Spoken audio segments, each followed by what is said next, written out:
Hello, Mama. Am I safe in this world? Yes, my lil. POXO Act is now protect you. And the beauty of this act is not created only for the girl child. It is basically created for the boy and transgender as well. Now, let me explain you POXO Act 2012. POXO Act 2012 timeline और बनाने के पीछे मुख्य कारण है। जैसे कि 1990 Vishaljeet versus union of India में सुप्रीम कोर्ट ने गवर्नमेंट को बच्चों के सेक्सुअल एक्सप्लॉयटेशन पर स्ट्रिक्टली कानून बनाने के लिए कहा। ये केस चाइल्ड ट्रैफिकिंग और सेक्सुअल एक्सप्लॉयटेशन के खिलाफ था।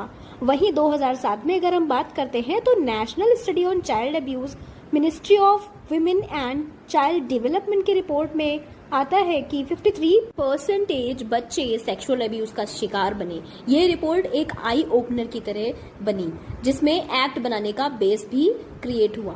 2007 में जस्टिस कैकर कमेटी रिपोर्ट एनसीपीसीआर के अंडर बनाई गई। कमेटी ने रेकमेंड किया कि बच्चों के लिए सेपरेट और चाइल्ड फ्रेंडली क्रिमिनल लॉ होने चाहिए। इन्वेस्टिगेशन और ट्रायल बच्चों के साइकोलॉजिकल स्टेट के हिसाब से हो। 2009-10 high profile case in Delhi and Mumbai. Media ने कई छोटे बच्चों के सेक्सुअल अब्यूज केसेस हाईलाइट किए। पब्लिक आउटरीच और अवेयरनेस में वृद्धि हुई। पॉक्सो एक्ट 2012 पास हुआ। मई 2012 में पार्लियामेंट ने एक्ट पास किया।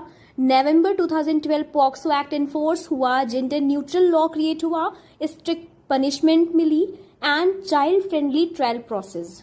पॉक्सो एक्ट का मूल उद्देश्य 18 साल से कम उम्र के बच्चों को सेक्सुअल ऑफेंसेस से सुरक्षा देना, स्पीडी ट्रायल और विक्टिम की डिग्निटी का रक्षण करना। इसी के साथ हर सिटीजन पर रिपोर्टिंग की जिम्मेदारी भी बनी हुई है। इस POCSO act applicable on the girl child only? No. POXO Act 2012 is not applicable only for the girl child. It is neutral law. It means if there is any boy, girl or transgender suffering from sexual offenses against them, then POXO Act will applicable on them. Section 2D definition of child, where child means any person below the age of 18 years. Any person below the age of 18 years. There is no defined a boy or girl. Mark my words, there is no any other differences between boy or a girl or even a transgender. Child means any person below the age of 18 years. Where a case law, Krishna versus State of Maharashtra 2022, a 14-year-old boy suffers from sexual assault and accused argues